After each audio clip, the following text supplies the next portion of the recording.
previsão. Eu lembro que no programa inicial, com a Troika, nós tínhamos um objetivo de 3% em 2013, não 4,5%, como alguns analistas que se esquecem rapidamente da história diziam que o objetivo era de 4,5%. Não, de facto, o objetivo inicial traçado em 2011 era 3%.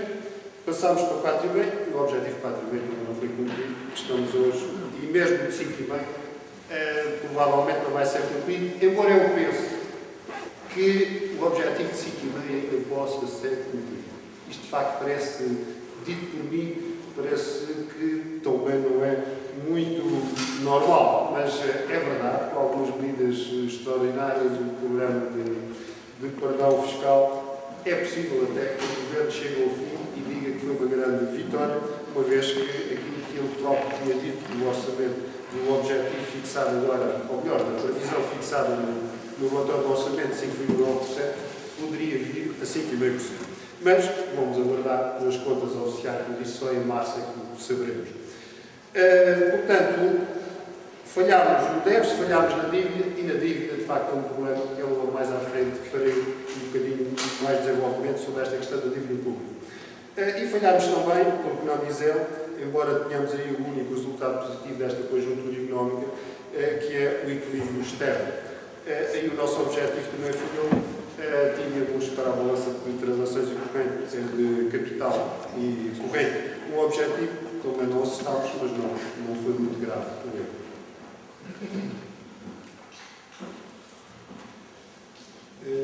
Portanto, eu devo confessar que tenho um problema de visão e se falhar alguns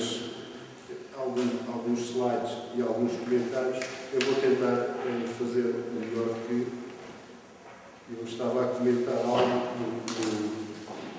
se eu estava a ver se estava tudo certo.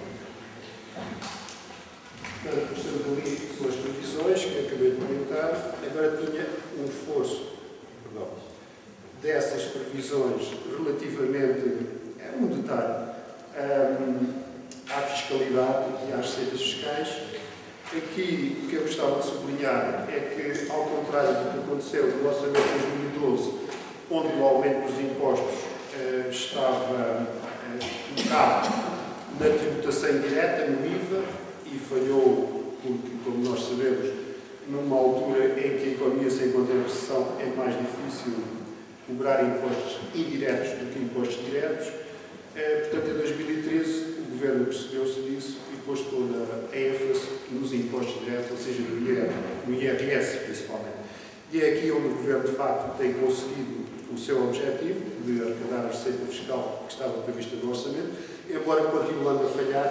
Isto são dados, são os últimos dados disponíveis da execução orçamental, os dados que estão aqui como execução, não são a execução final, mas dou já uma indicação de como é que vai fechar o ano. Portanto, não se consegue atingir, isto é em relação ao orçamento inicial, porque entretanto foi feito um orçamento retificativo, mas eu não gosto de fazer esse favor ao Governo, ou seja, de comparar os resultados com as previsões feitas já em junho e não em outubro, como é habitual no relatório do orçamento do Estado inicial. E, portanto, as minhas comparações fazem-se com o que foi previsto em outubro de 2012 e não foi previsto, naturalmente, em maio ou junho deste ano já. Portanto, aqui temos, de facto, o IRS com resultados de acordo com o orçamentado e outros impostos, fruto como resultado de uma recessão económica mais cavada do que previsto, portanto, queda desses mesmos impostos abaixo do que estava orçamentado. Uma palavra sobre uma questão que, enfim, já teve mais interesse na sociedade portuguesa e na política, que era se nós estamos a fazer um ajustamento mais por lado da despesa ou por lado da receita. E o que nós temos assistido até agora é que o ajustamento tem sido feito mais pelo lado da receita do que do lado da despesa. Este gráfico mostra exatamente isso, e o que é curioso é que, talvez por falta de conhecimento, os nossos analistas não gostam de falar em percentagens acima de 100%, mas quando se trata de um déficit, tecnicamente é possível falar que há contributos acima dos 100%. E o que nós vemos, por exemplo, com as contas que foram publicadas no relatório do orçamento para o orçamento de 2014, é que a contribuição do lado das receitas para a pequena redução do déficit que se tinha programado, ou seja, dos 6,4% para os 5,5%, as receitas fiscais davam um contributo de 360%. Isto porquê? Porque, efetivamente, o déficit é uma diferença entre a despesa e a receita, e como a despesa não diminui, contribui ao contrário para o déficit, ou seja, dá um contributo negativo, e, portanto, temos que contar também com esse contributo negativo, e o contributo negativo é que, se não tivesse havido este aumento das receitas, pois o déficit tinha subido o contributo para o déficit ia 260%. Portanto, a diferença entre os 360 e os 260 dá, efetivamente, 100%.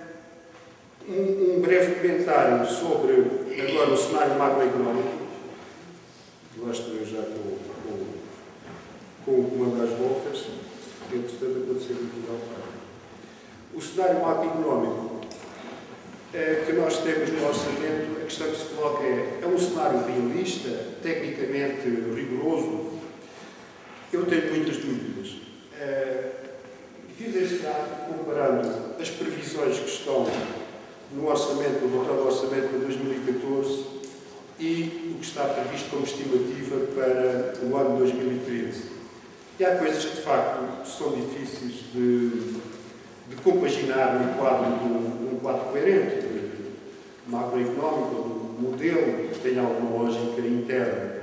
Por exemplo, como é que é possível que o consumo privado aumente quando caiu 2 e tal % este ano e o rendimento disponível das famílias, com os cortes que estão previstos no orçamento, os cortes nos salários funcionários públicos e nas pensões, o rendimento disponível ainda é diminuído. Portanto, é muito difícil ter este resultado no consumo privado. Por outro lado, só pode ser desconhecido a previsão que temos para o investimento, porque a seguir a uma queda que ainda é bastante significativa em 2013, do investimento privado e público, naturalmente, é um investimento nacional, ter agora um crescimento do investimento em 2014. As políticas que estão no terreno também não são de modo a pensar que seja possível concretizar este aumento do investimento. Oxalá que sim. Já o aumento das exportações me parece normal e provavelmente vai concretizar-se. O resto, enfim, pois as importações é uma consequência do aumento da variação da procura interna das exportações e, portanto, dá um aumento de importações que já pode considerar-se aceitável. Sobre o investimento, eu gostava de reforçar esta ideia, é que este é um ponto muito importante para os economistas e que sempre é enfatizado. É que sem investimento não há crescimento económico. É uma das condições essenciais e decisivas, absolutamente necessárias para que haja crescimento económico, porque o investimento acrescenta ao estoque de capital, renova os equipamentos e, portanto, aumenta o potencial de crescimento. E sem investimento não é possível termos um crescimento económico sustentável. E a verdade é que nós, na última década, não tivemos crescimento de investimento, antes pelo contrário, acumulámos quedas sucessivas de investimento privado e público, isto é o investimento nacional. Apenas em 2007 nós temos um crescimento positivo, pequeno, mas ainda assim positivo. Portanto, o ano 2014 segue-se a um crescimento, um último crescimento em 2007, 7 anos depois. Seguir-se-ia, porque é muito perigoso que possa acontecer este crescimento do investimento sem medidas muito agressivas para captar o investimento estrangeiro e também no domínio da fiscalidade para que os privados possam investir. Agora, gostava de dizer alguma coisa sobre propriamente o que está subjacente ao nosso orçamento em alguns aspectos. E eu, como não tenho tempo, vou apenas dizer o seguinte. Em relação a um dos tópicos que é importante nesta conjuntura, que é a questão da sustentabilidade das pensões, o relatório do orçamento até tem elementos que permitem tirar uma conclusão pelo menos uma da parte do orçamento, do relatório do orçamento, que dão alguma, eu diria, dão alguma esperança, alguma confiança para o futuro, que é este gráfico, se não estou a errar, está na página 47, ainda não passei. Isto era o investimento, aquele das pensões. Neste gráfico nós temos o trabalho de um grupo que eu devo confessar que fui membro desse grupo logo desde o seu início, depois saí naturalmente, depois de terminar as funções oficiais, que é o chamado Aging Group, que trabalha no âmbito da Comissão Europeia. Este grupo de trabalho tem especialistas na área da demografia e do emprego e faz previsões de longo prazo. E as previsões que este grupo fez constam do último relatório, que é o relatório de 2012, e mostram que, fazendo a projeção das despesas em compensação do nosso país, nós, em 2060, portanto, isto a partir de 2010, são 50 anos para a frente, nós apenas cresceríamos em despesa de pensões 0,2% do PIB. Portanto, em 2060 teríamos apenas mais 0,2% do que temos hoje. Comparado com outros países, Portugal é dos países que está em melhores condições.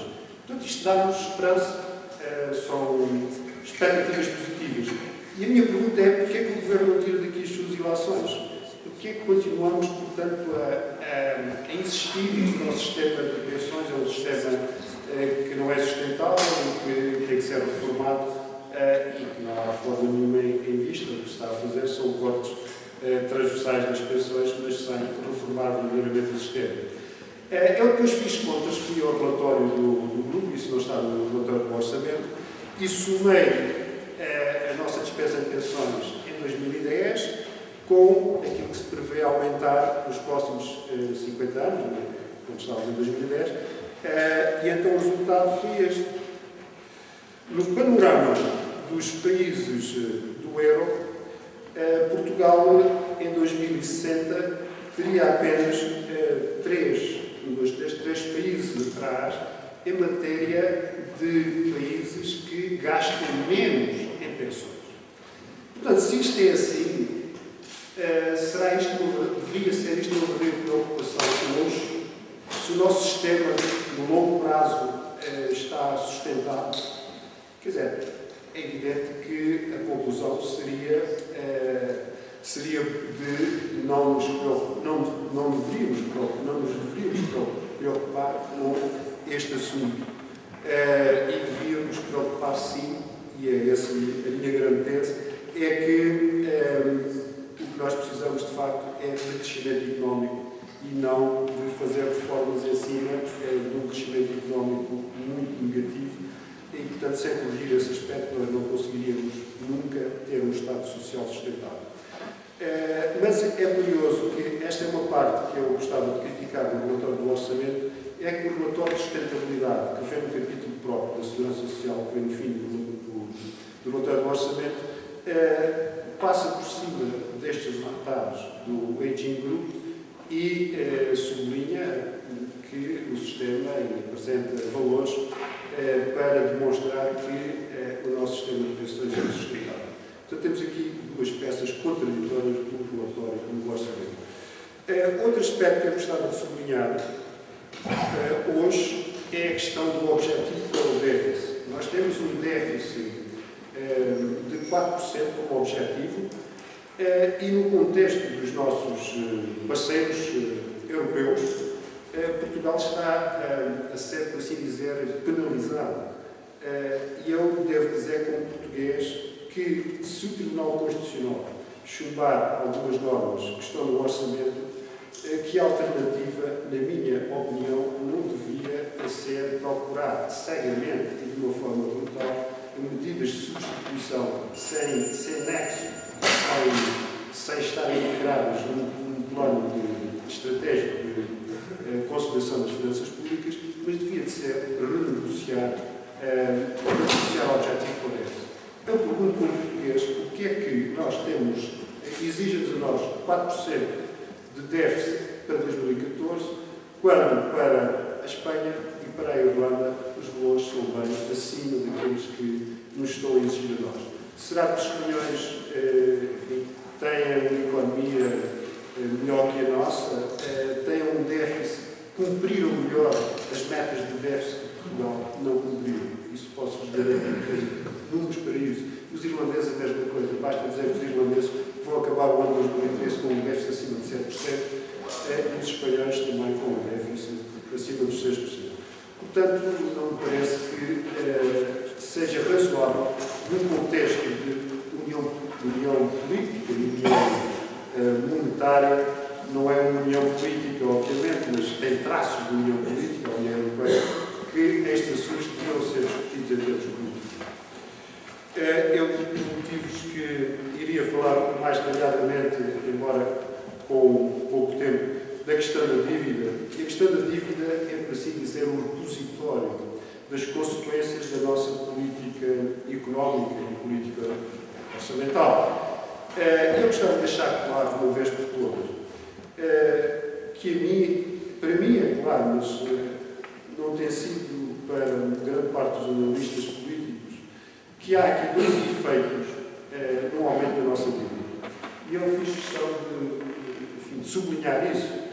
Eu penso que nós tínhamos um comportamento mais ou menos normal, diria, até 2008, mais até 2007, onde a dívida pública portuguesa em porcentagem do produto interno bruto estava a descer ligeiramente, mas pouco, e, portanto, não concordo com as críticas que são feitas ao primeiro governo de Sócrates sobre a questão do despesismo e do investimento público, etc., e que isso teria contribuído grandemente para a exclusão da dívida. Isso não é verdade. Nós temos em 2008 um braço de dívida que estava bem na média das dívidas dos países da área do euro, mas depois temos um impacto brutal da crise económica internacional, da crise económica, primeiro financeira e depois económica, que eu atribuo o aumento da dívida entre 2008 e 2010. É evidente que as pessoas dizem, então, mas foi a crise internacional, mas não foi a mão dos governos que fizeram aumentar a dívida. É verdade, mas foi como resposta à crise internacional. O nosso país fez, mas os outros países também o fizeram. Depois voltarei ainda aqui, mas é só para vos mostrar que o que aconteceu no nosso país também aconteceu nos nossos parceiros, aqueles mais próximos, da Espanha e da Irlanda. E vemos que o impacto da crise na nossa dívida pública, ou seja, o aumento da dívida entre 2008 e 2010, até foi maior noutros países do que no nosso. Portanto, ao contrário da tese que diz que nós temos uma economia muito frágil em termos estruturais e que não resistiríamos à crise, ou melhor, resistiríamos menos porque estávamos mais enfraquecidos, a verdade é que o impacto da crise até foi maior nos outros países. Eu estou a chamar de impacto da crise na dívida pública, ao aumento da dívida pública nestes 4 países entre 2008 e 2010. Parece que é aceitável. Depois, há outra coisa. A seguir à crise, o que é que se passou? Na área do euro, os países onde a dívida mais aumentou, ou seja, os países da periferia, sofreram um choque, um segundo choque, que é o choque da austeridade. Esse aí é que é responsável pelo aumento da dívida, mas não só no nosso país. Repare, no nosso país é este aumento, é o último aumento que está sublinhado nos últimos, entre 2010 e 2013. Portanto, peço desculpa, tenho que voltar atrás, não se vê. Aqui. Entre 2010 e 2013, eu diria que é um efeito da austeridade. Mas não é apenas no nosso país.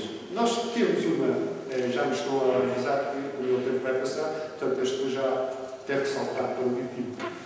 Se der a condescendência de minutos.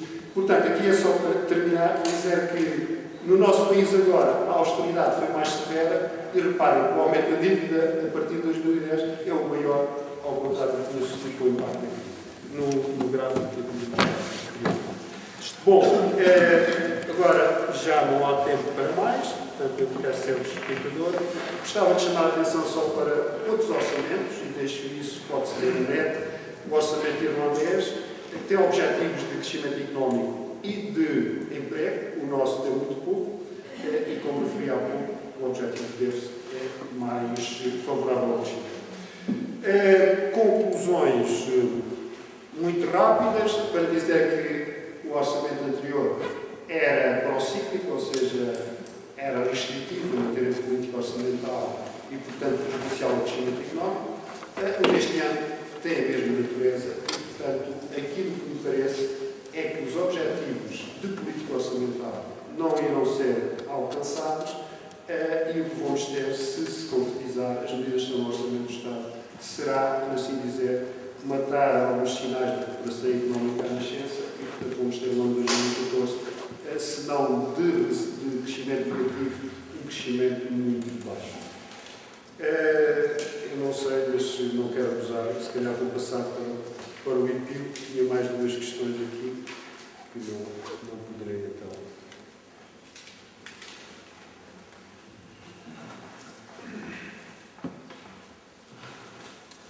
Aqui era a minha visão de futuro, tenho que ficar depois para as perguntas da assistência, para respeitar o que o nosso moderador me está a pedir. E, portanto, como é o segundo sinal, era mesmo um sinal de tempo, ou tinha mais sinal de minuto? Era um sinal que tinha acabado o tempo, ou tinha mais um sinal? Tinha acabado? Pronto. Então, é isso mesmo. Salto para o IPIL e depois as outras reflexões serão feitas no debate sobre o tempo para isso. E é como conclusão, e um pouco na linha do que o Sr. Moderador, o professor Campos e Cunha, disse das palavras de introdução, para caracterizar e propor ênfase na situação atual, política e económica, a questão da incerteza, eu não resisti a colocar aqui uma citação de Fernando Pessoa.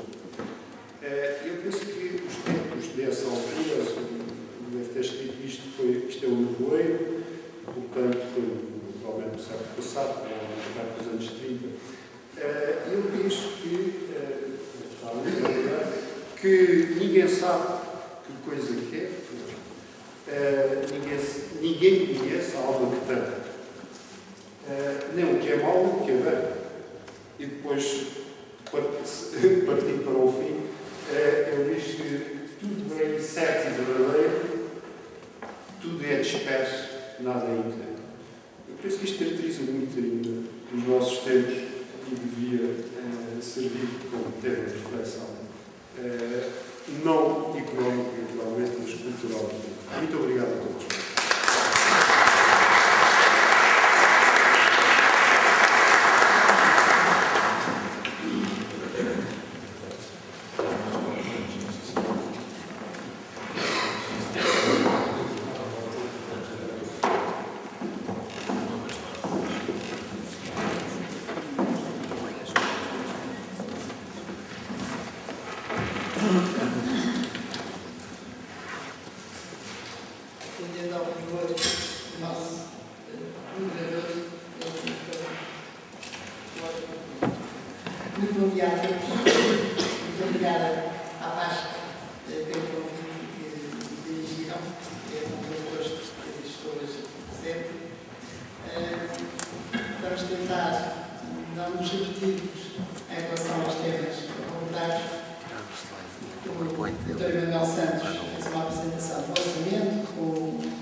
Eu queria começar por dizer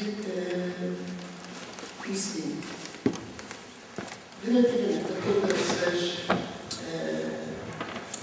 diferenças que existem entre os objetivos traçados para a questão do déficit e os resultados alcançados, é verdade que isso do Dr. Manuel Santos, mas não é menos verdade que a origem básica dessas divergências não está tanto na incapacidade de se fazer previsões, sejamos justos e pensemos que as pessoas sabem fazer previsões, mas mais nos objetivos que nos foram traçados, que são inatingíveis.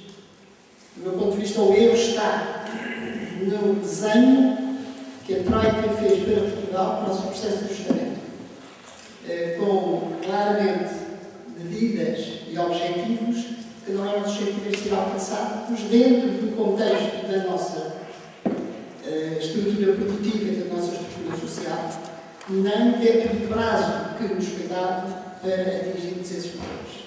E, portanto, se há algum erro, e eu julgo que há, é o facto de termos tentado alcançar metas inatingíveis.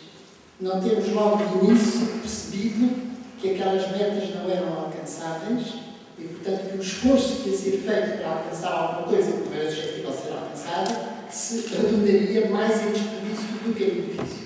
Portanto, penso, e é uma crítica que sempre tenho feito, é exatamente neste ponto. Definiram-nos um conjunto de metas a alcançar, periodicamente, que, evidentemente, não eram suscetíveis de ser alcançados neste prazo de tempo, porque, obviamente, que na primeira fase do ajustamento, evidentemente que se desencadeia uma recessão. E essa é inevitável. Todos nós sabemos que políticas de austeridade como aquelas que nos eram impostas e às quais não podíamos fugir. Pensemos que é possível evitar esta situação, dada o ponto de partida, não vale a pena neste momento estar a relembrar, não eram suscetíveis de ser feitas sem uma austeridade que implicaria seguramente uma recessão. E quando se entra em recessão, torna-se cada vez mais difícil a consolidação orçamental. Isto é, sempre tenho dito que em recessão não se consegue fazer o ajustamento das contas públicas. Enquanto que em recessão, praticamente automaticamente, o desequilíbrio externo é suscetível ou vai-se ajustando quase naturalmente, porque evidentemente que em recessão se fazem menos importações e se fazem mais exportações, tenta-se procurar um mercado externo, já que o interno está frágil, e portanto automaticamente o desequilíbrio externo vai-se ajustando. E é exatamente este um dos motivos pelos quais o Fundo Monetário Internacional, que sempre teve como preocupação máxima a correção dos desequilíbrios externos, se pôs sempre numa posição bastante mais compreensiva, direi assim, pelo menos em discurso, não sei se na prática, mas em discurso, relativamente às possibilidades que nós tínhamos ou não de alcançar os déficits orçamentais. É exatamente o contrário que acontece quando se está em recessão. É que para nós corrigirmos o déficit orçamental, aquilo que nós pretendemos com certeza é aumentar a receita e reduzir despesa. Quando se está em recessão, o que acontece é que cai a receita e aumenta a despesa. Portanto, os efeitos são completamente inversos àqueles que são desejáveis. E, portanto, o caminho começa a ser muito difícil, porque nós estamos a ser puxados para um lado e não temos a ser puxados para trás. Portanto, é muito esse facto que está na origem das enormes desajustamentos que há entre as previsões e as execuções, que evidentemente deveriam ter sido tomadas em consideração, mas ao não serem, não devem ter sido por questões mais de natureza política do que propriamente por incompetência de natureza técnica.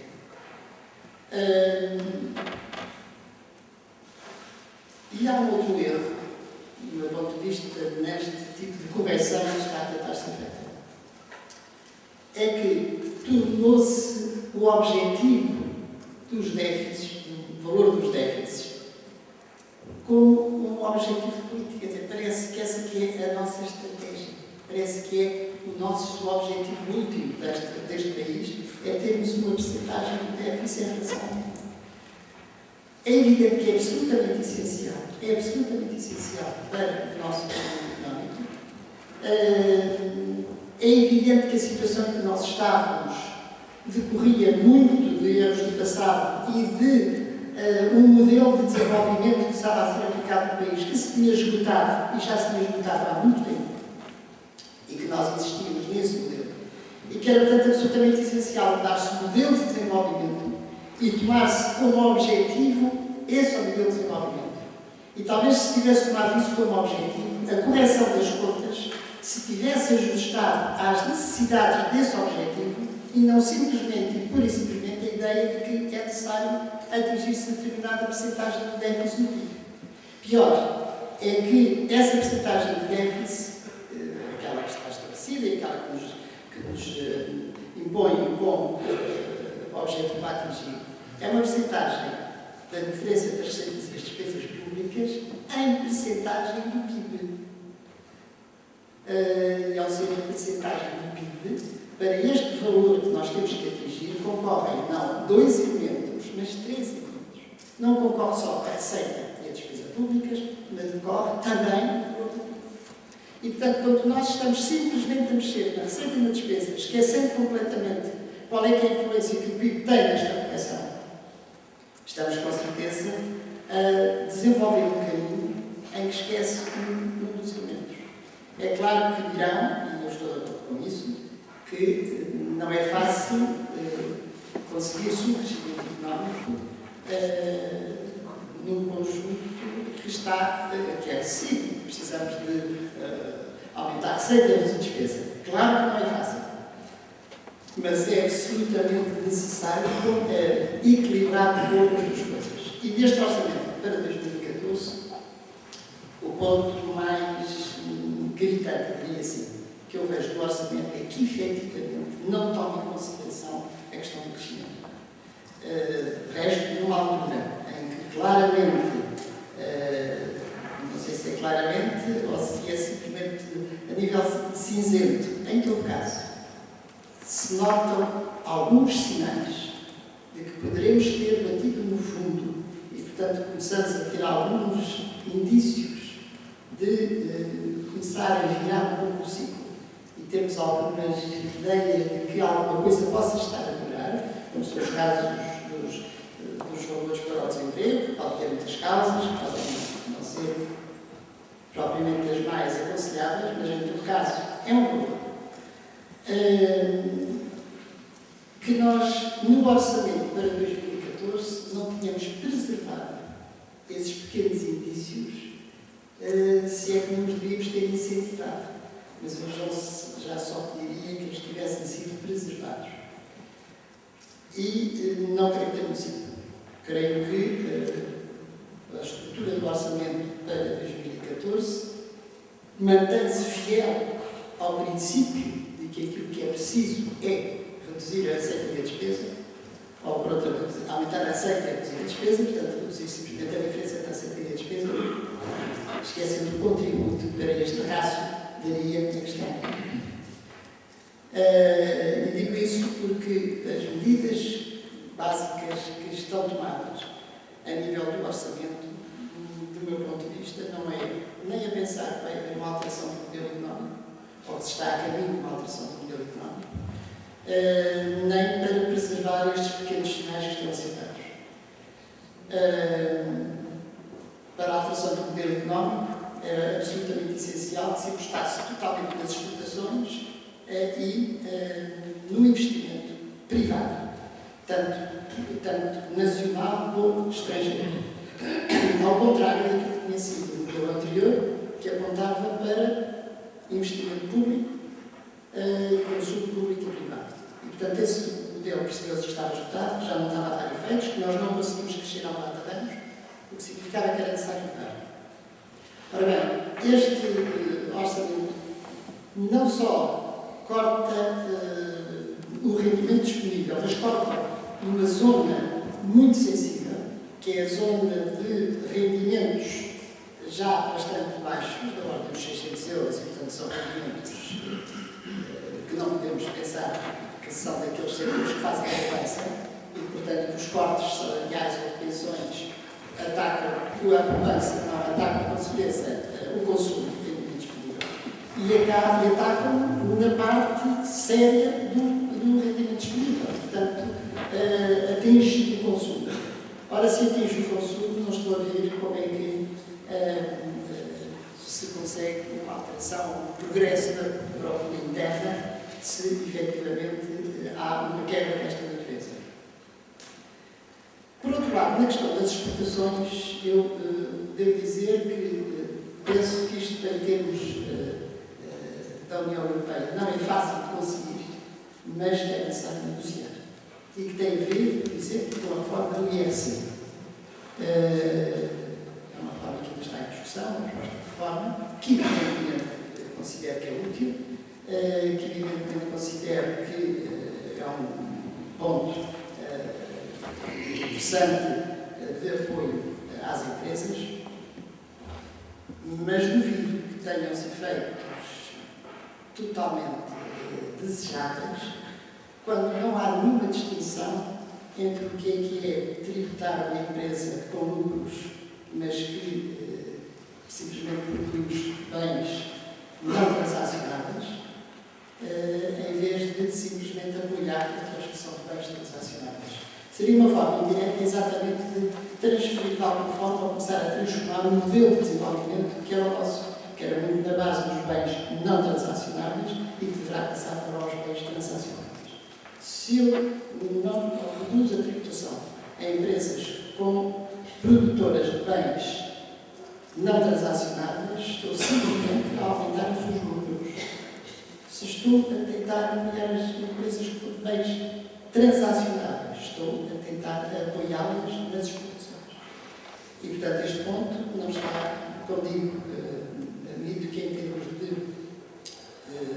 regras comunitárias não seja muito fácil fazer este tipo de distinção, mas há sempre formas de negociar e de ajustar os aspectos mais importantes neste aspecto.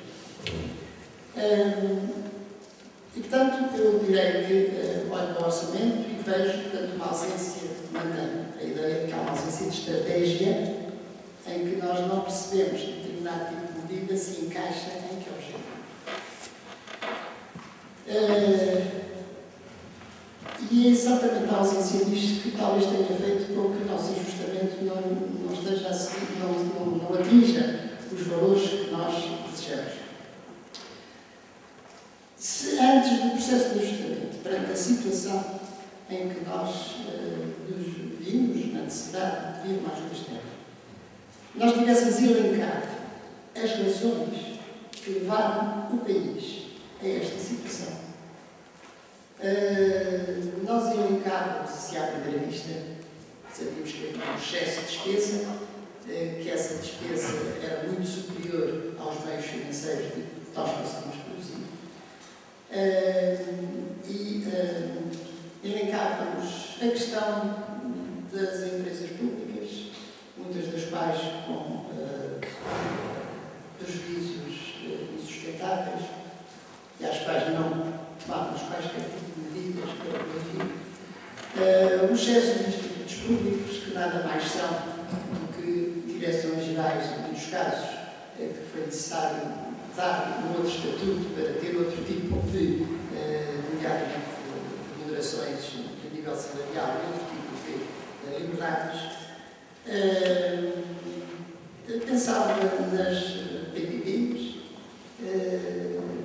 pensava no Euro 2004, nos Estados perfeitos, pensava nas autarquias, em todas as instalações que proliferam nesse país, cuja constituição, cujo investimento não foi muito gravoso, porque basicamente teve o apoio de fundos estruturais, mas que desencadeou umas despesas de manutenção para as quais as autarquias não estavam preparadas nem tinham meios. E foi uma das razões do seu endividamento ao longo dos últimos anos.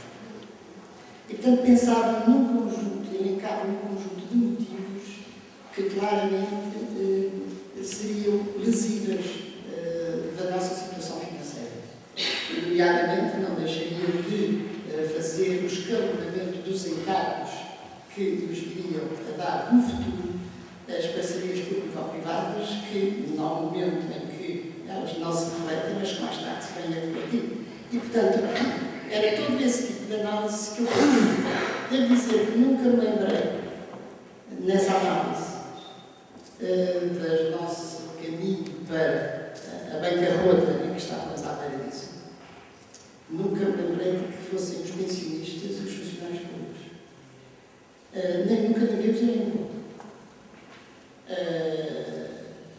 E, portanto, há aqui, efetivamente, do meu ponto de vista, um erro estratégico que tem como objetivo máximo e último que nós tenhamos determinado valor de déficit, mais uma vez digo, não é alcançável, à custa não daquilo que é a origem deste excesso de despesa. Já vamos falar das rendas excessivas, das energias, etc. Para não falar, mas é bom que se fale, porque são realmente pesos pesados nesta análise. E, portanto, são elementos que, efetivamente, estão fora deste contexto. Portanto, não se tem mexido em nada que foram as causas e está-se a mexer simplesmente naquilo que é visivelmente, aquilo que está visivelmente à mão para poder ser corrigido. E isso tem criado um elemento recessivo extremamente pesado, tem sido fonte de desemprego enorme e tem sido fonte de um enorme aumento de despesa. O tipo de despesa e o aumento de despesa que tem havido nos apoios sociais necessários às pessoas em carência não é só pelo número das pessoas que estavam em carência, é as pessoas que passaram a ter carência resultado destas políticas. E, portanto, realmente, parece que estamos a fazer alguma coisa para podermos depois ajudar as pessoas. Penso que o problema mais grave nesta situação tem sido, efetivamente, a questão dos pensionistas e dos funcionários públicos. Problema que não pode deixar de ser considerado como socialmente inaceitável, em troca de alguma coisa que não está a ser atingida, a ser alcançada. Nós estamos muito longe de alcançar o nosso objetivo de defesa. Depois de todos estes cortes de despesa e aumentos de impostos que têm sido decretados, não estamos a atingir esses valores. E por isso o orçamento de 2014, que eu penso que, efetivamente, se eu for objetivo apenas em termos técnicos, tenho dificuldade em acreditar que algum daqueles pontos seja atingível, nem é atingível o déficit, nem é atingível o cenário macroeconómico. Em todo caso, penso que tem, eu olho para o orçamento de 2014 e penso que ele tem claramente um objetivo, que é sermos avaliados de forma a podermos terminar, dar por terminado o programa da Troika. Ninguém acredita que consigamos atingir o 4% com o orçamento de 2014, mas eu acho que nem acreditamos nós, nem acredita a Troika. E é exatamente porque a Troika também não acredita, é que deixou passar o cenário macroeconómico. Portanto, ficamos com 4%, não admitimos que fôssemos com um déficit superior, mas em compensação fechou os olhos ao cenário macroeconómico. E, portanto, há aqui algum equilíbrio entre o que é um otimismo exagerado no respeito ao déficit e um otimismo exagerado no respeito ao cenário macroeconómico. Se isto é uma estratégia, eu duvido da sua eficácia, mas penso que a avaliação do país em termos do orçamento de 2014 vai ser feita a meio do ano de 2014, em que, portanto, nós ainda podemos considerar que os objetivos vão ser alcançados e esperemos que a análise que é feita há meio do ano nos dê um passaporte para nos livrarmos da Troika, mas ficamos provavelmente em mãos com um problema que não é muito melhor que o da Troika. Muito obrigado.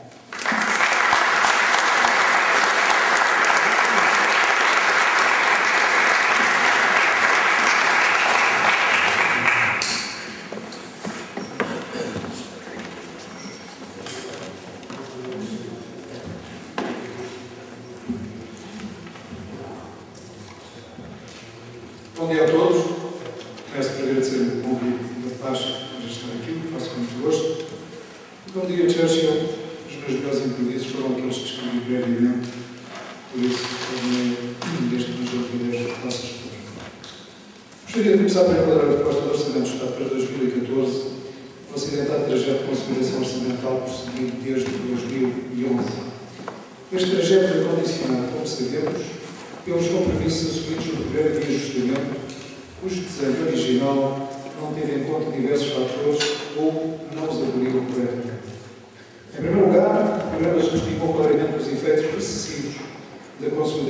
orçamental sobre a procura interna do impacto da recessão nas receitas fiscais e nas prestações sociais.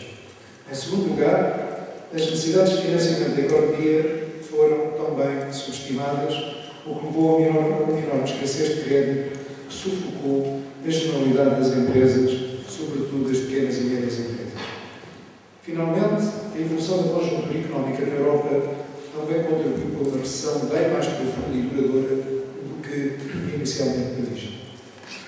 Assim, logo desde o início do programa, em 2011, as metas muito exigentes relativas à correção do déficit público começaram a revelar-se de difícil ou até de impossível alcance, mesmo com o cumprimento escrupuloso das medidas acordadas, exigindo a tomada de novas e sucessivas medidas adicionais de consolidação orçamental.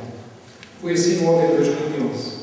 Assim se repetiu também em 2012, 2013 e, finalmente, na proposta de Orçamento do Estado para 2014.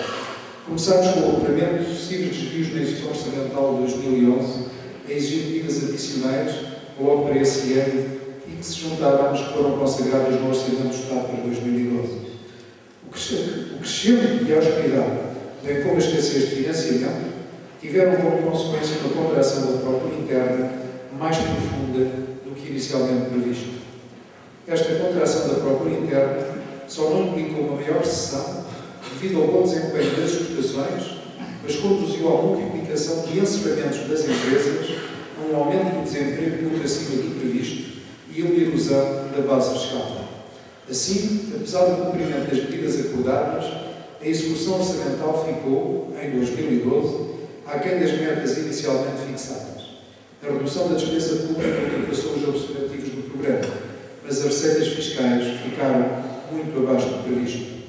As dificuldades de execução orçamental do lado da receita fiscal, bem como a deterioração do cenário macroeconómico, refletiram-se depois num aumento brutal do esforço de consolidação em 2013, apesar da meta fixada para o déficit público ter sido revista de 3% para 4,5% do PIB. Além disso, num curto espaço de tempo, a estratégia de consolidação alterou-se radicalmente no que respeita à contribuição relativa das medidas do lado da despesa e da receita, afastando-se largamente do princípio inicialmente estabelecido no programa de ajustamento, segundo o qual 2/3 do esforço de consolidação orçamental deveriam assentar em medidas do lado da despesa. De uma previsão de medidas do lado da receita no montante de 725 milhões de euros, constante do documento de estratégia orçamental de abril de 2012, passámos para uma previsão de um montante de 4.312 milhões de euros no orçamento para 2012. Adiou-se, assim, a imprescindível tomada de medidas estruturais do lado da despesa, sem as quais é impossível reequilibrar de forma sustentável as nossas finanças públicas. Entretanto, as metas para o déficit foram de novo revistas para 5,5% do PIB em 2013 e 4% em 2014. Além disso, o ajustamento da execução orçamental, por força do chumbo do Tribunal Constitucional e algumas das medidas previstas para a redução da despesa, levou a um desvio ainda maior do que o previsto na composição do esforço de consolidação entre aumento da receita e redução da despesa.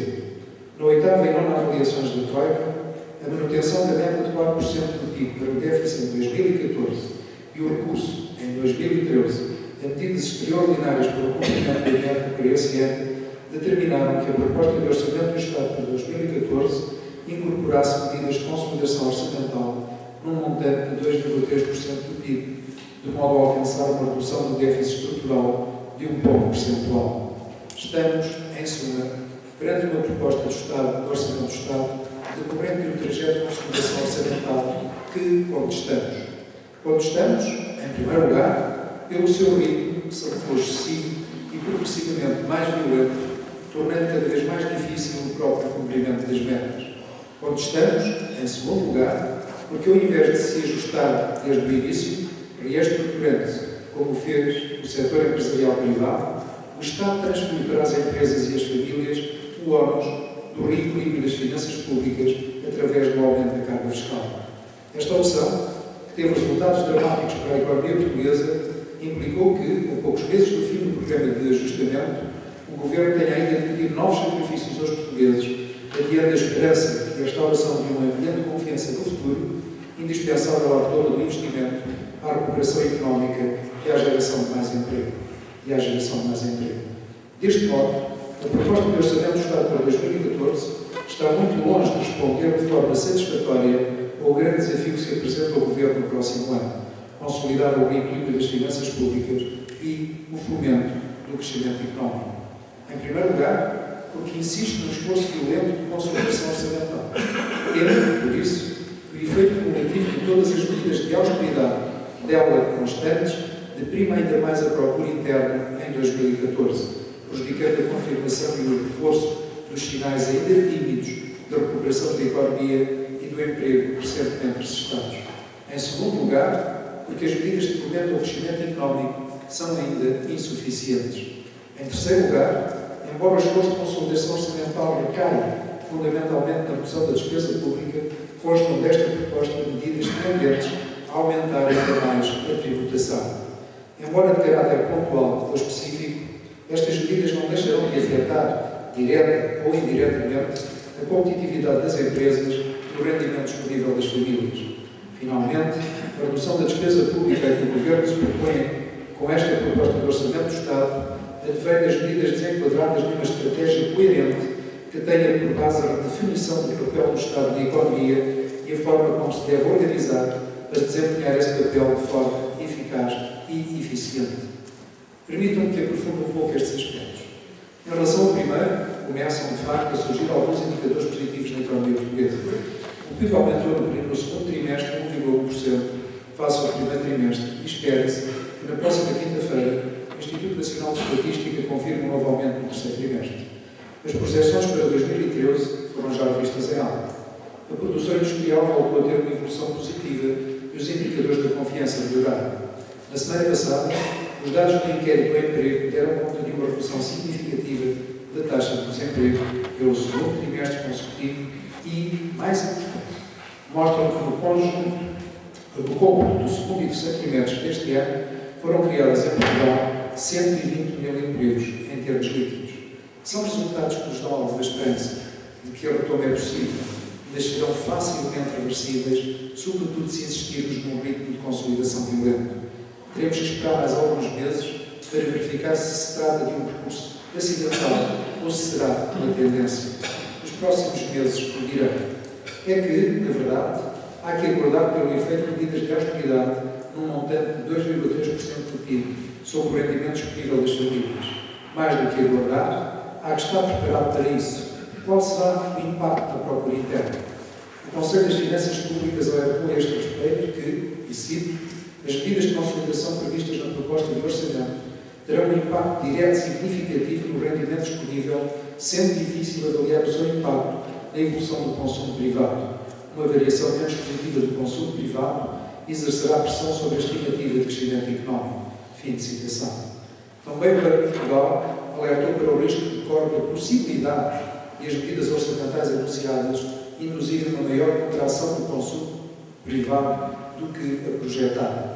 Do ponto de vista das empresas, não tenho dúvidas em afirmar que o principal impacto deste orçamento vem das pressões recessivas adicionais que provoca a procura interna. O segundo aspecto que gostaria de abordar é o do estímulo ao crescimento. Embora formalmente autónoma da proposta de orçamento do Estado, a reforma do IRC é a principal medida de política orçamental de estímulo ao crescimento económico que o Governo se propõe levar a cabo. Como já tive a oportunidade de afirmar, esta reforma constitui um primeiro passo muito importante para tornar o sistema fiscal português mais competitivo, mais previsível e mais simples. Estes objetivos são fundamentais para criar condições favoráveis ao lançamento de investimento, à recuperação da economia e à geração de mais emprego. Assim, na CIP, acolhemos favoravelmente esta reforma e reafirmamos o apelo para que seja alcançado um compromisso com os partidos do arco da governação que garanta aos potenciais investidores que esta reforma se realizará, perdurará no tempo e não será pervertida por posteriores alterações que prejudicam os seus grandes objetivos. Só assim poderá ter um impacto significativo na economia. A fiscalidade tem que ser estável e, tanto quanto possível, previsível. Ou, por outras palavras, as empresas não podem estar sujeitas a alterações fiscais imprevistas que prejudiquem ou até que possam comprometer a viabilidade e a sustentabilidade dos seus projetos de investimento e de crescimento. Para além da redução progressiva das taxas do imposto, de acordo com o calendário pré-estabelecido, vários elementos desta reforma concorrem para a maior competitividade fiscal. Destacaria, a este respeito, o regime de eliminação da dupla tributação económica de cariz universal, o alargamento do período de reporte dos prejuízos fiscais, a dedução fiscal dos custos com a aquisição de intangíveis não amortizáveis, a possibilidade de reembolso por parte do pagamento especial de conta que não possa ser reduzida no período de tributação que respeita, eliminando-se os atuais requisitos muito limitativos. Realça também como muito positiva a introdução da proposta de Orçamento do Estado de um regime de dedução dos lucros retidos e reinvestidos, de modo a estimular o autofinanciamento do investimento empresarial e fomentar o reinvestimento em Portugal em detrimento da distribuição de dividendos. Embora de aplicação ainda bastante limitada, corresponde à concretização de uma proposta há muito tempo defendida pela CIP. No que se refere ao objetivo de simplificação, destaca a criação de um regime simplificado de tributação de natureza opcional aplicável às pequenas empresas. Realça também todas as alterações no sentido da redução da litigiosidade e da simplificação das obrigações acessórias. Pela negativa, não posso deixar de expressar o meu desacordo no que respeita à proposta relativa à dedutibilidade dos gastos de financiamento. O agravamento dos limites introduzidos pelo Orçamento do Estado de 2013 à dedução dos encargos financeiros incide sobre as empresas que se encontram já debilitadas por força de elevados níveis de endividamento. São estas empresas que necessitam urgentemente de medidas destinadas a facilitar a sua recapitalização, mas nunca de aumentos de tributação que agravam a sua já difícil situação. Ao invés de penalizar estas empresas, seriam apropriados instrumentos que favorecessem a entrada de capitais próprios, corrigindo o enviesamento existente a favor do capital alheio. Outro ponto negativo é o agravamento do pagamento especial por conta para as empresas que não forem abrangidas pelo regime simplificado, com a justificação de tornar este regime mais atrativo. Não me parece que esta justificação faça sentido, até porque vem afetar empresas que não poderão optar por aquele regime. Não querendo desvalorizar o positivo nesta reforma do IRC, e há muitos aspectos positivos, as medidas que fomentam o crescimento económico são ainda, como disse, insuficientes. Este é um orçamento em que o foco continua a ser o das finanças e não o da economia, esquecendo que o reequilíbrio duradouro das finanças só pode ser alcançado pelo restabelecimento de uma economia saudável. Este é um orçamento que continua a olhar para a sociedade como fonte de mais receitas fiscais, como beneficiária de elevados encargos sociais e não como destinatária de políticas que permitam libertar e mobilizar a capacidade de geração de mais riqueza e mais emprego. Continuam a faltar, entre outros aspectos, medidas eficazes com vista a estimular a recapitalização das empresas. Temos que resolver o problema do financiamento da economia, condição indispensável para a retorno. O Estado tem, a este nível, uma primeira responsabilidade, a de liquidar os seus pagamentos às empresas a tempo e horas e encontrar mecanismos que permitam a regularização das dívidas a fornecedores por parte dos hospitais, autarquias locais e regiões autónomas. Segundo os últimos números disponíveis, estas dívidas elevam-se ainda a 2.600 milhões de euros. Com o seu pagamento, muitas empresas melhorariam substancialmente a sua situação financeira. Quanto ao financiamento bancário e uma restrição financeira, teremos passado agora a uma questão de percepção de risco. No entanto, o acesso ao crédito continua vedado a muitas empresas, em particular às pequenas e médias empresas, e as taxas de juros permanecem em níveis proibitivos, penalizando a competitividade relativamente às empresas do centro da Europa. O estoque de crédito bancário concedido às empresas portuguesas em agosto deste ano era de 15% inferior ao de abril de 2011, quando Portugal solicitou a assistência financeira à União Europeia. Os últimos números relativos aos empréstimos do setor financeiro às sociedades não financeiras não mostram grandes alterações nas dificuldades de acesso ao financiamento por parte das empresas. Em agosto, a redução foi de 7% relativamente a agosto de 2012. Esta redução afetou particularmente as pequenas e médias empresas, com um corte de 9,1%. Relativamente às taxas de juros sobre novas operações de empréstimos concedidos pela banca às sociedades não financeiras, a média estava em agosto em 6,4%. Na generalidade dos países do centro da Europa, estas taxas encontram-se em torno dos 3%, ou seja, menos de metade.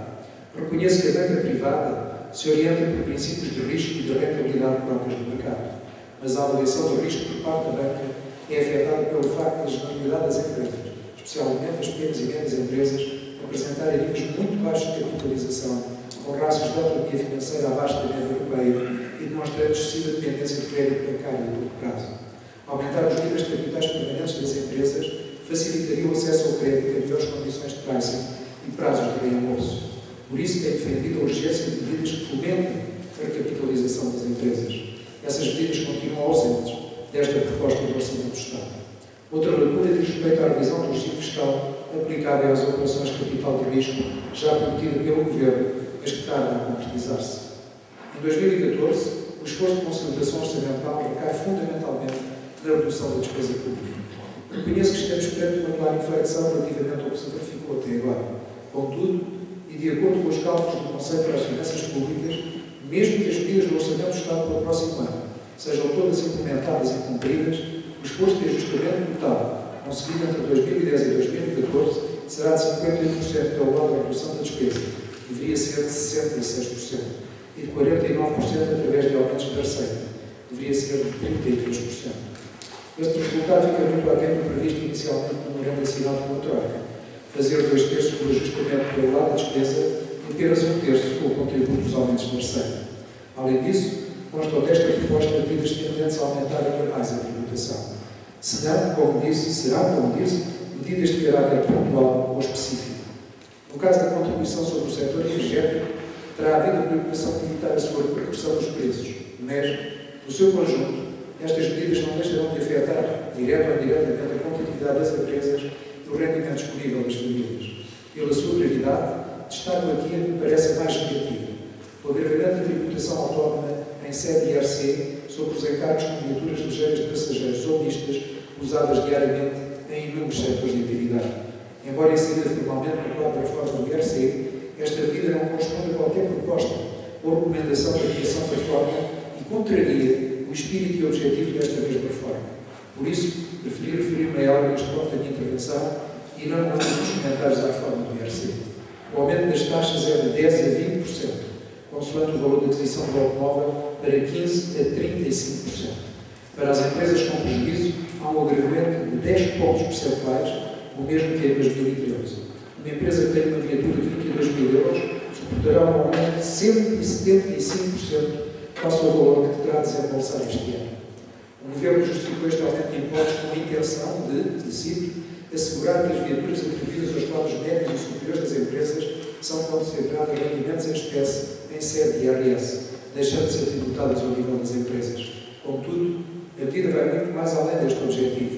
Mais do que um desincentivo a uma determinada prática, que poderia ser atingida por outras formas, constitui uma penalização fortíssima e generalizada que atinge empresas que não atribuem cargos de serviço para uso pessoal, mas possuem flotas automóveis para a sua atividade, nomeadamente na área comercial. Trata-se de uma penalização que contraria o princípio constitucional de tributação com base no rendimento real, uma penalização que pesará fortemente nas contas das empresas. Em suma, uma penalização que não podemos admitir. O quarto e último aspecto preferido é o da falta de enquadramento do esforço da redução da despesa pública numa estratégia coerente da reforma do Estado. A este respeito, o documento do Estado Melhor, agora em debate público, vale sobretudo pelo compromisso em torno de uma série de orientações e bons princípios de governação com vista a atingir dois grandes objetivos: reduzir estruturalmente a despesa para suportar a moderação da carga fiscal e reduzir a burocracia. Mas está ainda longe de constituir um plano de ação para uma verdadeira reforma do Estado. Assim, assume todas as responsabilidades que a sua natureza de parceiro social lhe impõe e afirmou já a sua disponibilidade para participar do debate para o qual foi convocado. A intervenção da CIP neste debate pretende constituir um contributo para que essas medidas essenciais à simplificação administrativa, burocrática e legislativa sejam adotadas tão cedo quanto possível. Trata-se de medidas fundamentais para a melhoria do ambiente de negócios que seja gerador de confiança, que estimule o investimento, a produção de riqueza e a manutenção e a criação de emprego. A procura de consensos para levar a cabo a reforma do Estado é fundamental, mas não pode servir de justificação para o adiamento de reformas que surgem nas intenções dos sucessivos governos, merecem concordância generalizada, mas que, por inércia ou inépcia, continuam a não chegar ao terreno ou tardam em ser plenamente concretizadas. O Orçamento do Estado, com uma visão de futuro, teria de ser outro que não este. Seria um orçamento corrente de uma trajetória de consolidação orçamental inteligente e de um estímulo ao crescimento económico, trajetória essa que não foi seguida. Seria um orçamento enquadrado numa estratégia coerente que tivesse por base a redefinição do papel do Estado na economia e da forma como se deve organizar para desempenhar esse papel de forma eficiente e eficaz. Este é, quanto muito, um orçamento que, condicionado por um programa de ajustamento mal desenhado e deficientemente executado, visa o cumprimento, a todo o custo, de metas para encerrarmos com sucesso o programa de ajustamento. Mesmo assim, corre o risco de não atingir esse objetivo. O sucesso do programa de ajustamento, objetivo que partilhamos, significa restaurar a confiança dos mercados internacionais relativamente à nossa solvabilidade, o que implica confiança em que a economia terá tomado um caminho de crescimento sustentável e equilibrado por receitas ao euro. Esse objetivo não está garantido. Resta esperar que os riscos que apontei e ainda os riscos políticos ou institucionais que poderão piorar mais a situação não se concretizam, incluindo os discos do Tribunal Constitucional. A resiliência de que as empresas portuguesas têm dado prova, seja na exportação, seja mais recentemente na criação de emprego, têm surpreendido todos e superado as previsões.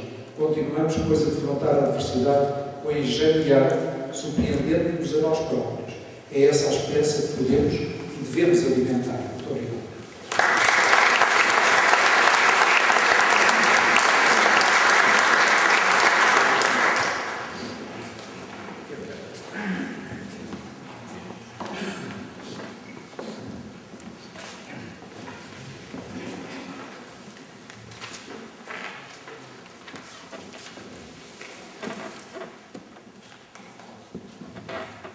Bom dia a todos.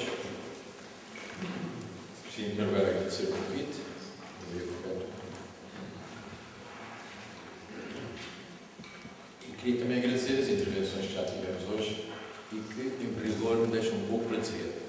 Porque já foi calculado não só o orçamento em si mesmo, como as consequências positivas e negativas, mais negativas que positivas, pelo que eu vi. Portanto, a análise está feita. Eu ia pôr num plano um bocadinho diferente, que é fácil, porque já o trabalho de casa essencial está feito.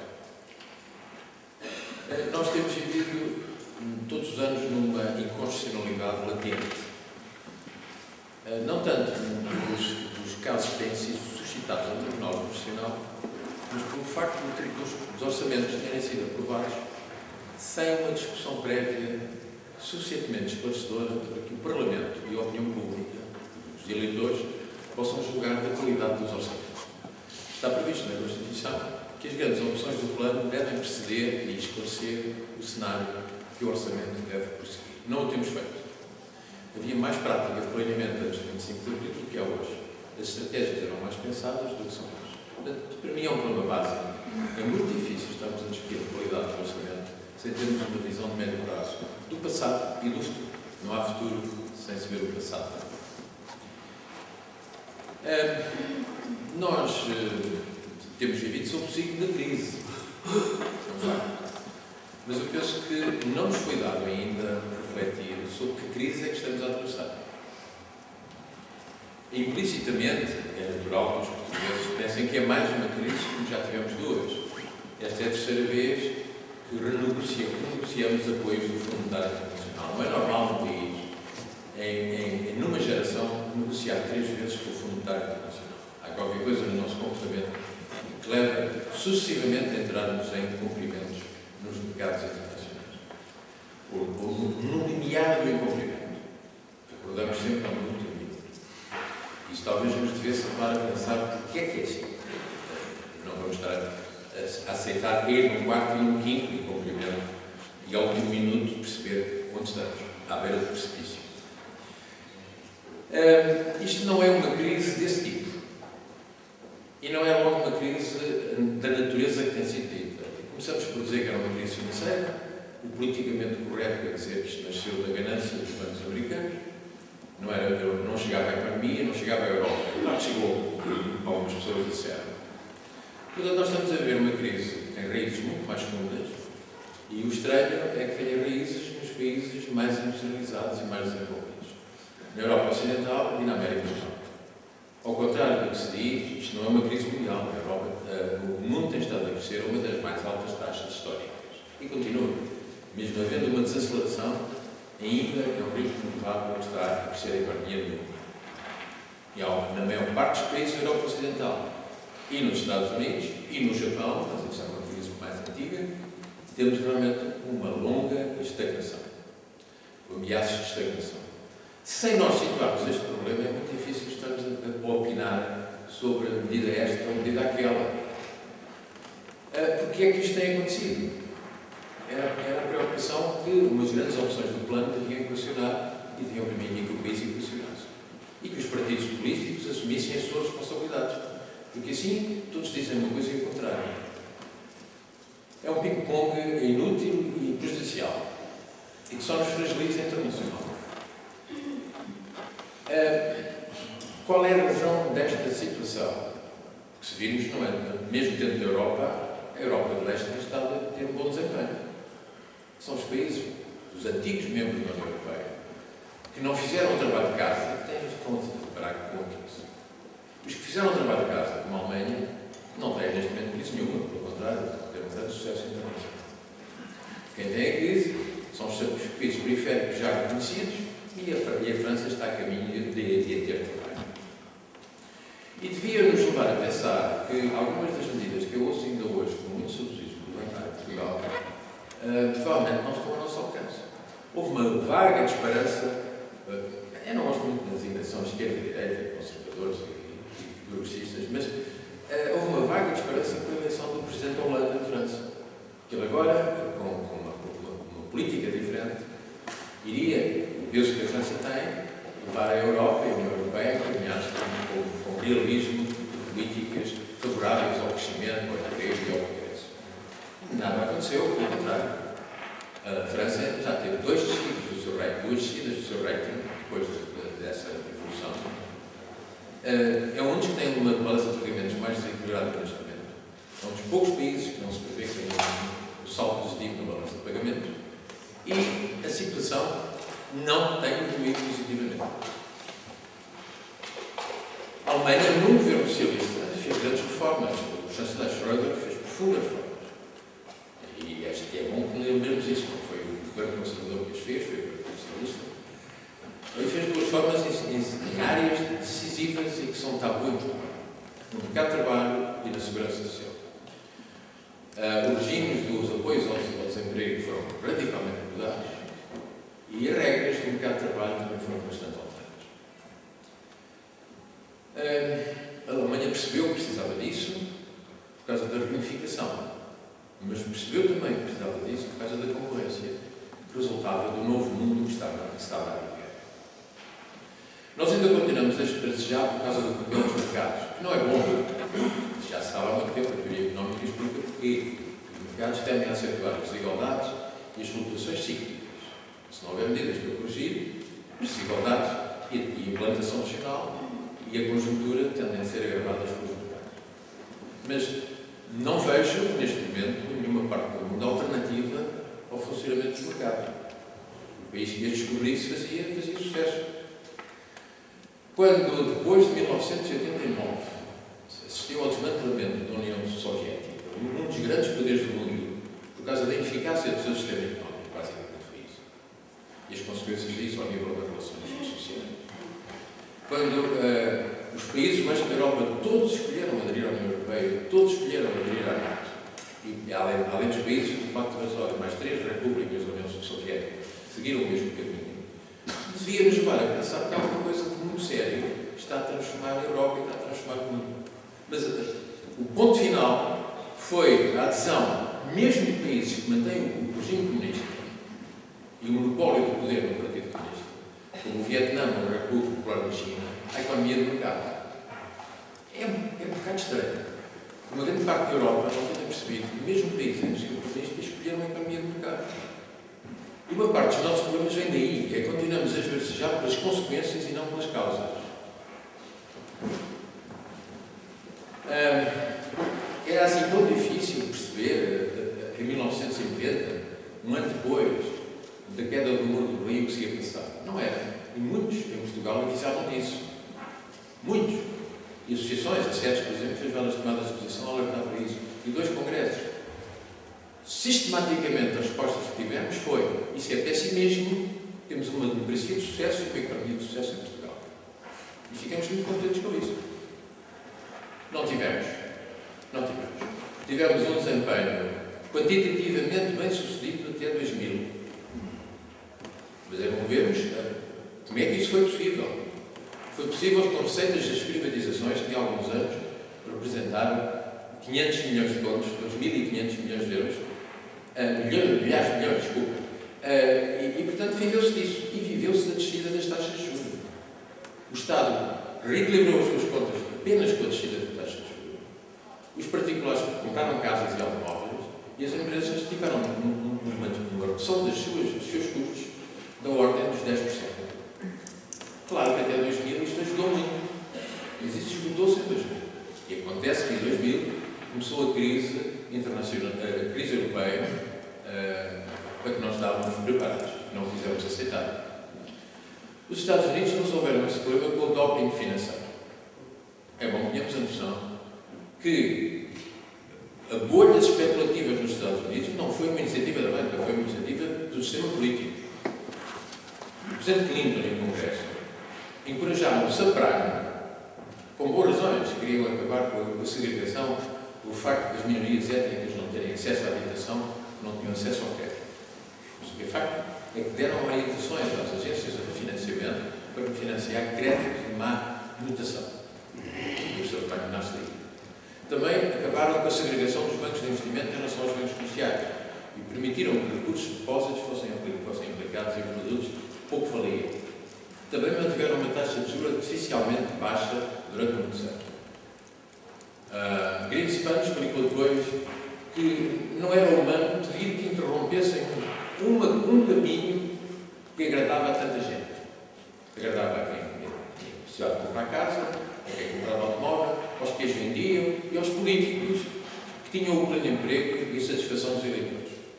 Mas sabia-se o que estava a acontecer. A Alemanha não fez isso.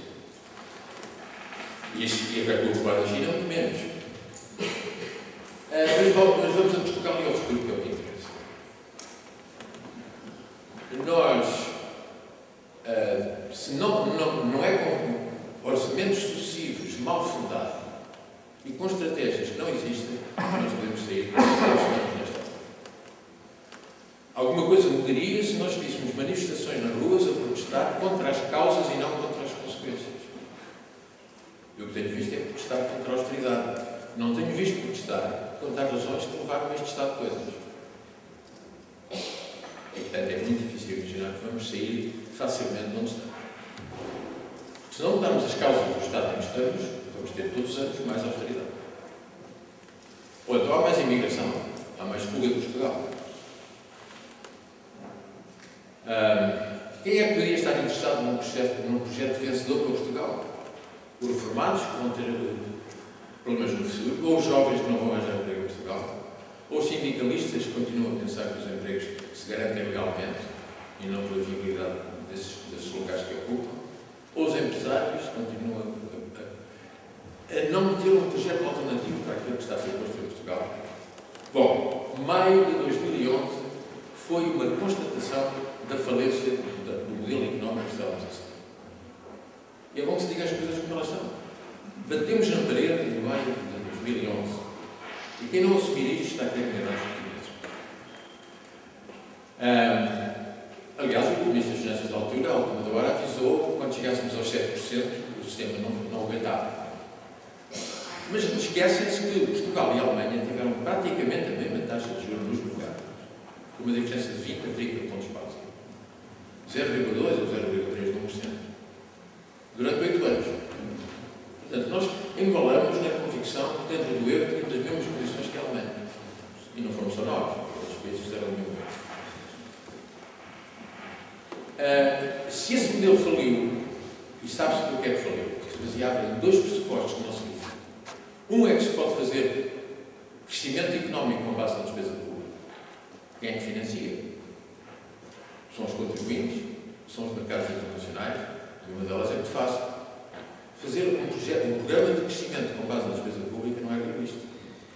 E as aplicações que se deram a essa despesa pública não foram realistas. É um lugar comum dizermos que fizemos investimentos debaixo das autoestradas, nos estados, nas piscinas, no Mundial de Futebol e por aí adiante. Mas não é esse o problema. O problema é que nós não tínhamos a visão, fizemos investimentos que não eram necessários, mas porquê é que não tínhamos essa visão? Não tínhamos a noção que essa base do nosso modelo estava errada. A segunda base é que pensávamos que havia solidariedade europeia. Portanto, nós, como um bom aluno, se nos portássemos bem, a União Europeia tratava de nós. Isso não se verifica nunca, e muito menos depois da queda do muro de Berlim. A Alemanha era solidária enquanto havia ameaça soviética à porta. Desde essa altura acabou. O princípio da coesão económica e social é um princípio básico da União Europeia. Mas não existe. Não vale a pena invocá-lo. Não existe. Todos os anos é uma cena lamentável a maneira como o orçamento comunitário e as perspectivas para o quadro comunitário seguinte são realizadas. E quem é que corta mais os apoios aos países menos avançados? Qual pode ser o novo modelo? É isso que nos interessa. Só pode ser, como aqui alguns colegas já referiram, encorajar o investimento produtivo. Não é o investimento privado, não temos. O que interessa é o investimento produtivo. Se é investimento português ou estrangeiro, se é público ou privado, nós temos aquisições de empresas públicas em Portugal recentemente, vindas da China. Não vejo que seja grande diferença se viessem dos Estados Unidos e empresas privadas. Precisamos é que sejam investimentos privados, produtivos, que gerem emprego, gerem valor acrescentado e larguem a base tributária. Se não criarmos mais emprego, se não largamos a base tributária e se não criarmos o potencial de produção, não temos saída. Portanto, temos que ter mais investimento produtivo a entrar em Portugal. Perguntam-me, isso é fácil? Claro que é. Basta ver os países que o conseguiram. E foram dezenas na Ásia, na Europa e na América Latina. Mais na Ásia, na Europa e na América Latina. E o conseguiram. E não serve de alibi dizer que somos um país pequeno e periférico. Não há nenhuma regra que diga que os países mais pequenos se desenvolvem com mais dificuldade que os países grandes. Se forem ver os casos de sucesso, quase todos são países pequenos. E periféricos não somos. Estamos muito mais perto dos Estados Unidos e da Europa do que estão os países asiáticos, que têm tido sucesso nos mercados mundiais. Agora, o que não podemos é ter como meta que tivemos durante vários governos reduzir a distância para a média comunitária por menos 1% ao ano. Era o objetivo central. O que é que isso garante? Qualquer empresa que tenha como objetivo crescer para a média dos seus concorrentes 1% ao ano está falida. O único objetivo das empresas e dos países é crescer para o nível dos seus concorrentes mais eficazes o mais depressa possível. E nós temos que ver quais são os mais eficazes e tentar lá chegar. O benchmarking permite-nos saber o que é que temos que fazer. Mas também já anunciamos reformas que são coincidentes desde 1978. Sabemos que é a reforma da justiça, da burocracia, uma fiscalidade estável e amigável, a mobilidade dos fatores de produção. As reformas são todas anunciadas e todos os governos disseram que eram indispensáveis e todos adiaram essas reformas. Há aqui um problema político, portanto. Eu congratulo muito que a PARSE organize o seu próximo encontro sobre as incompatibilidades dos deputados. O problema está também aí. Numa democracia, e nós estamos numa democracia formal e garantida, felizmente, compete ao Parlamento fiscalizar os governos. Se me disserem os casos em que isso tem acontecido, em que orientações dos governos sejam postas, absurdas, sejam postas em causa pelo Parlamento, eu ficava muito contente. Mesmo o caso que foi aqui citado, o TGV, não foi o Parlamento que o travou, como não foi o do aeroporto na OTA. Foram círculos da opinião pública. Há opinião pública como há dentro dos partidos. Mas não é o tema de hoje e não vou por aí. Agora, é assim tão fácil atrair o investimento estrangeiro? Sabemos que sim. Agora, com o quadro que temos em Portugal e com o nível a que estão as taxas de juros, é muito difícil. Eu, casualmente, passei por alguns países da Ásia há uns anos atrás. E um dia íamos visitar uma fábrica de automóveis, uma montagem de automóveis, uma grande empresa. E quando chegamos a associar, mas não é bom, temos uma greve quase geral. Toda a gente aderiu. Disse, então vimos cá outro dia, disseram os europeus. Não, vamos ver. E entramos. E realmente estavam quase tudo em greve. Isto é, tinha uma braçadeira branca no braço. Aderir à greve era mostrar que aderia à greve. Estavam descontentes com a política da administração. E disseram claramente. Depois continuaram a trabalhar da mesma maneira. E são esses os nossos concorrentes. Como são a Bulgária ou a Roménia, que têm salários mínimos, tem um salário mínimo de 400 euros. Ou 300 euros, no caso. Ou a Alemanha, que não tem salário mínimo nacional. Tem o resultado de contratos entre as empresas e os sindicatos. são os nossos concorrentes. Nós não devemos adotar os modelos deles. Temos que ter o nosso. Mas temos que saber o mundo onde estamos a viver. Além do mais, a Europa tem grandes contradições, como sabemos, eu não vou detalhar, mas estava para uma palestra. O que é que nós podemos fazer? Eu acho que devemos deixar de estar focados na Europa e focarmos no mundo, como fizemos várias vezes. Nós temos que ser capazes de nos afirmar pelas condições que oferecemos, no mundo e não apenas na Europa. Não é a primeira vez que o fazíamos, seria a quinta vez que o fazíamos. Mas com o traumatismo da descolonização, pela forma como ocorreu, nós queremos imaginar que a Europa nos resolvia os problemas todos. Sabemos agora que não. Já é altura de mudar o modelo. Vivemos isso. Isto não é um problema para os governos, é um problema para o país. Os governos devem estar a ser responsabilizados, não era nas eleições, era constantemente pelo que fazem e como fazem. E a opinião pública ganhava muito em vez de se fazer notícia de fé de guerra ou de escândalos, se fizesse notícia da ineficácia do desperdício e do conservadorismo que está a comprometer a sorte dos portugueses.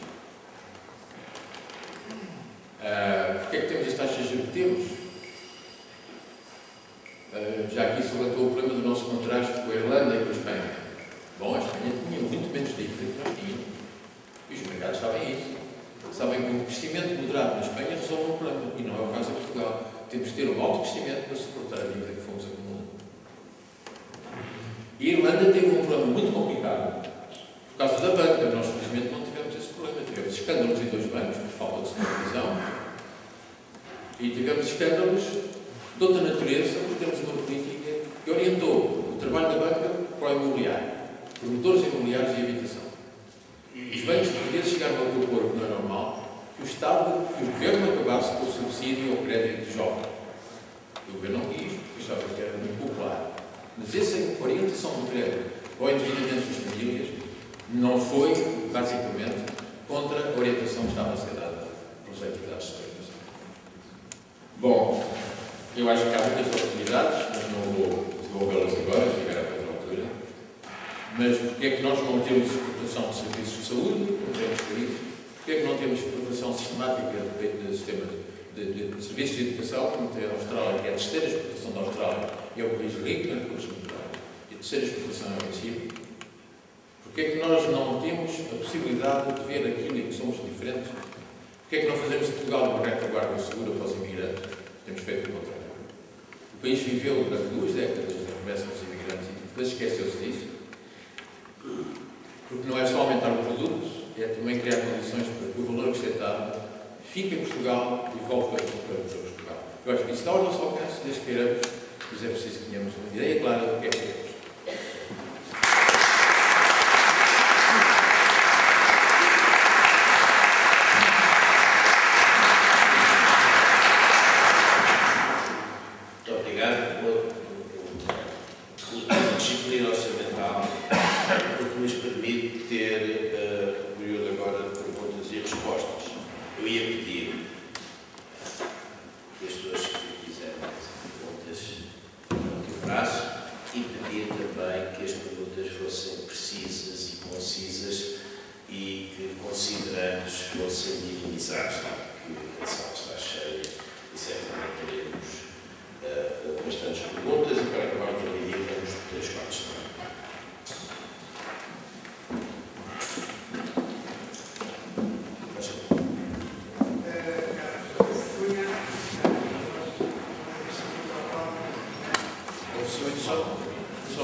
Eu gostaria de pedir a vossa opinião sobre a seguinte sugestão. Quando se trata do tema da moeda única, o problema é igualmente formulado como uma decisão dicotómica entre 2 alternativas mutuamente exclusivas. Ou Portugal se mantém no euro com todas as condicionantes monetárias que tal implica, ou sai do euro com todas as consequências da desvalorização e inflação daí advir. A sugestão que gostaria de colocar à vossa apreciação decorre de que estas duas alternativas tenham que necessariamente ser mutuamente exclusivas. Bem pelo contrário, parece-me até que possuem sinergia e podem ser conjugadas, permitindo um amplo espectro de possibilidades políticas e discussões limites. Gostaria, portanto, de ouvir a vossa opinião sobre a possibilidade de Portugal passar a ter duas moedas em circulação, o euro e uma nova moeda nacional. A nova moeda nacional seria colocada em circulação através de parte das despesas do Estado. O Orçamento Geral do Estado passaria, portanto, a ter duas componentes, uma em euros ou outra na nova moeda nacional. Os vencimentos dos funcionários públicos poderiam ser reduzidos na componente em euros, mas complementados por valores na nova moeda nacional. De igual forma, pensões e prestações sociais também passariam a ter duas componentes. O Orçamento Geral do Estado passaria a ter excedente na componente em euros, o que viabilizaria o serviço da dívida já contraída, e o déficit passaria para a componente da nova moeda nacional. A nova moeda nacional circularia apenas no âmbito do território nacional, podendo ser transacionada no estrangeiro. Mesmo no território nacional, apenas poderia ser utilizado por residentes e não poderia ser utilizado para comprar bens importados. Os bens importados continuam a ser comprados em euros. E a nova moeda nacional serviria exclusivamente para adquirir bens e serviços produzidos localmente. Esta dinamização do mercado interno reanimaria a economia, favorecendo o crescimento económico e a redução do desemprego. Para garantir o cumprimento destas regras, a moeda nacional poderia ser desnaturalizada, sendo apenas escritural e movimentada em contas bancárias por cartões ou outra tecnologia eletrónica equivalente. Não vos parece? Talvez, já que os nossos oradores querem reagir. Seria que o professor Campos tinha